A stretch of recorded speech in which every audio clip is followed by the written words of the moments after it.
She was never a queen. She wore no crown. She was given no throne, no name in the annals, no tombstone bearing witness to her suffering. She was given a number. And a cage. Somewhere above her, emperors drank wine. Somewhere above her, courtiers whispered of glory. But down here in the belly of the palace she breathed the damp stone air and pressed her lips together in prayer. History forgot her name. But history could not erase her screams. This is her story. And it is darker than you were ever taught. The Forbidden City. 9,999 rooms. And in those rooms women. Hundreds. Sometimes thousands. Chosen not for their hearts. Not for their minds. Chosen for the symmetry of their face. The softness of their hand. The silence of their obedience.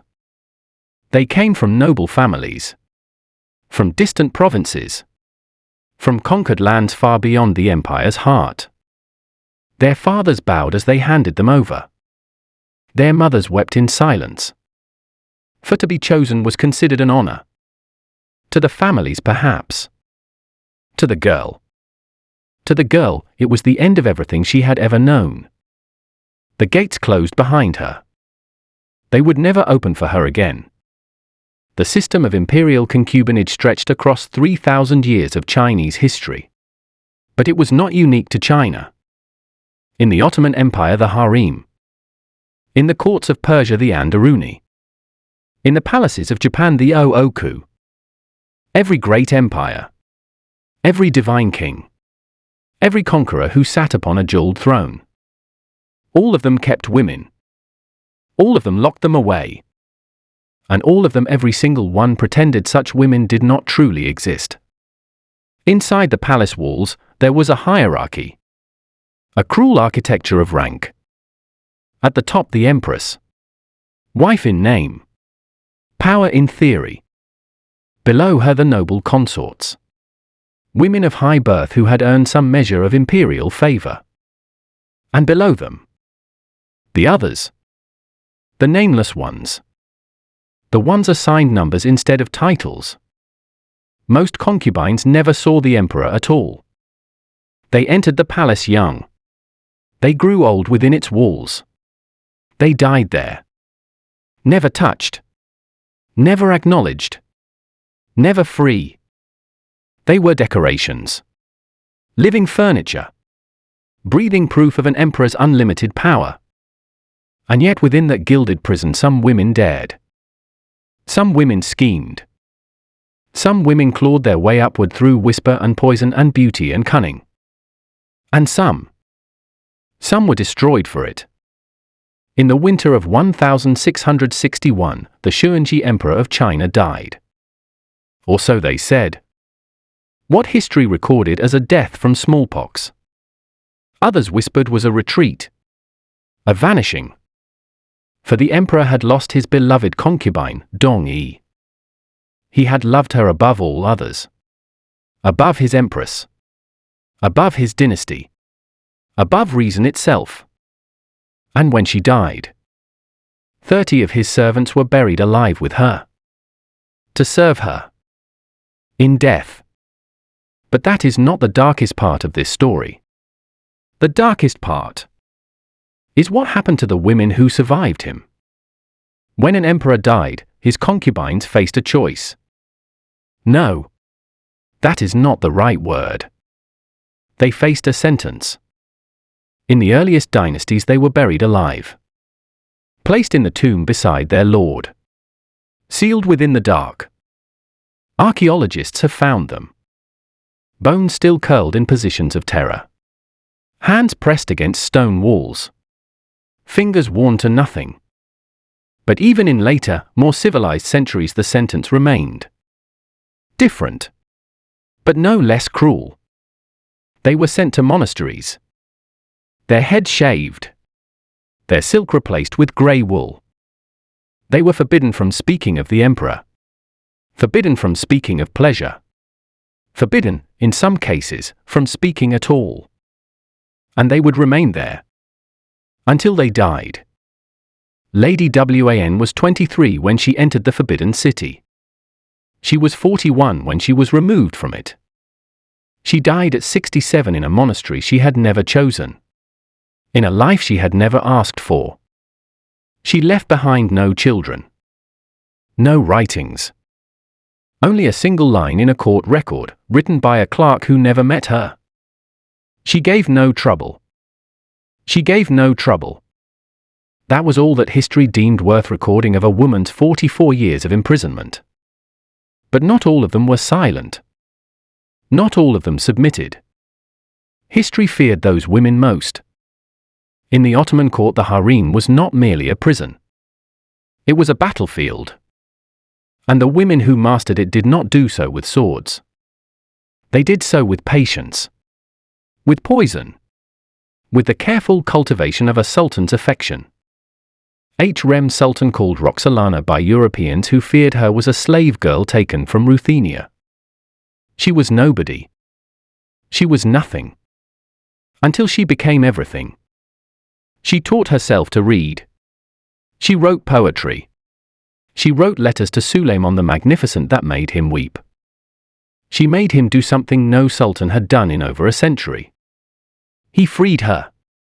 He married her. The court was horrified. Historians called her a witch. Ambassadors called her dangerous. And Suleiman, the greatest sultan who ever ruled, called her his soul. But for every harem there were thousands who tried and were crushed. Thousands whose names were stripped. Thousands whose children were strangled at birth to prevent rival claims to the throne. Thousands who discovered that the higher you climbed within a palace, the longer the fall. In the Korean court of the Joseon dynasty, there was a practice known as the selection. Young girls, sometimes as young as 9, were taken from their families by royal decree. They were examined, measured, inspected. Those deemed worthy were taken to serve the king. And those deemed most worthy of all were trained from childhood for a single purpose: to produce an heir. If they succeeded, they were elevated, celebrated, painted in royal portraits. If they failed, or worse, if the heir they produced was favored over the empress's own son. Lady Jang Ok-jong was the most beautiful woman in the Joseon court. She was beloved by a king. She was adored by the people. And she was handed a cup of poison by royal decree. She drank it. She had no choice. Beneath every great palace, beneath every perfumed chamber, there were dungeons. This is the part that history most vigorously attempted to bury. The records exist. In fragments. In coded language. In the careful euphemisms of imperial scribes who feared for their own lives. A concubine who displeased could be beaten. A concubine who spoke out of turn could be starved. A concubine who was suspected of seeking outside communication could simply disappear. No trial. No record. No grave marker. Simply gone. In the palace of the Chinese emperor Zhajing, the most feared of the Ming dynasty, a group of concubines conspired. Not to overthrow the empire. Not to seize power.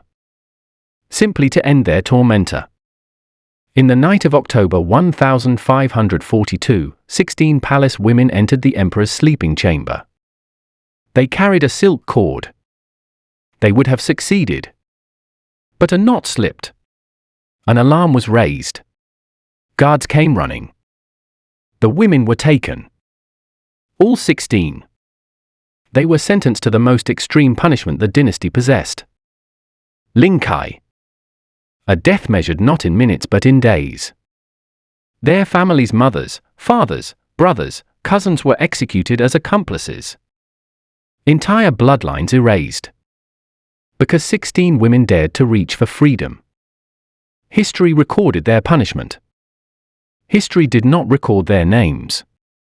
In the year 1908, the last empress of Imperial China died. Cixi. She had entered the Forbidden City as a concubine at 16. She had ruled China in shadow, in secret, and finally in full and open power for nearly 50 years. She outlasted empresses. She outlasted emperors. She outlasted the very dynasty she served. And on her deathbed, she issued one final decree. Women must never again be allowed to hold power. The woman who had risen from concubine to supreme ruler used her last breath to close the door she had walked through. Behind her. Forever. History tried to hide them. History filled its great books with the names of emperors, generals, conquerors, men who built and men who destroyed.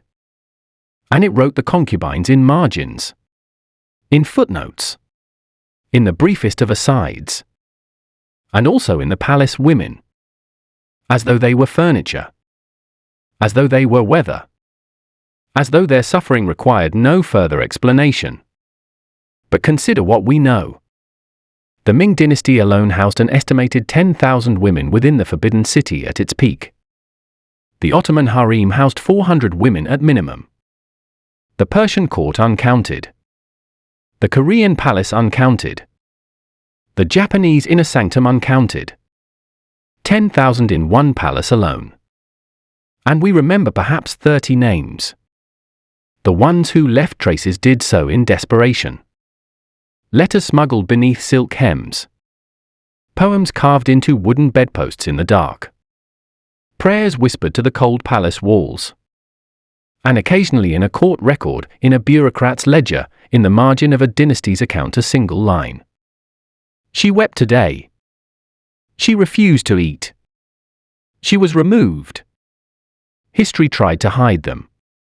But some truths are too heavy to bury forever. Some women nameless, forgotten, erased left marks in this world so deep that no emperor's decree could fully erase them. In the stones of the Forbidden City. In the walls of Topkapi Palace. In the silent monastery cells where women prayed their lives away. In the tombs where they were sealed alongside men who called them property. They are there. They were always there. The emperor's name is carved in gold upon the palace gate, but it is the fingerprints of the forgotten, pressed into the stone beneath his feet, that tell the true story of what it cost to build his world.